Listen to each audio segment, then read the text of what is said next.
అందరికీ నమస్కారం. ఈరోజు మనం మాట్లాడుకోబోయేది 2026 సంక్రాంతి సెలవుల గురించి. అధికారికంగా ప్రభుత్వం జనవరి 10వ తేదీ నుంచి 18వ తేదీ వరకు సెలవులు ప్రకటించింది. అంటే జనవరి 19న మళ్లీ స్కూల్స్ మొదలవుతాయి. ప్రస్తుతానికి ఈ అధికారిక ప్రకటన కేవలం పాఠశాల విద్యకు సంబంధించింది మాత్రమే. అంటే ఇంటర్ డిగ్రీ వాళ్లకు ఇంకా తెలియదన్నమాట.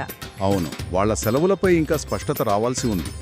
సాధారణంగా వారికి సెలవులు ఉంటాయి, కానీ ఆ వివరాలు వేరేగా ప్రకటిస్తారు.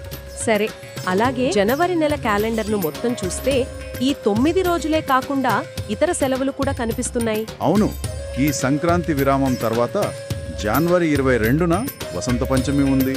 ఆ తర్వాత 26న గణతంత్ర దినోత్సవం. కరెక్ట్.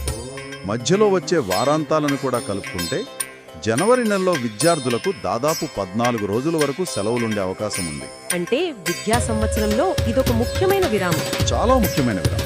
సో మొత్తానికి మనం గుర్తుంచుకోవాల్సింది ఏంటంటే ఆంధ్రప్రదేశ్ పాఠశాలలకు జనవరి 10 నుంచి 18 వరకు 9 రోజుల సంక్రాంతి సెలవులు అధికారికంగా ఖరారయ్యాయి.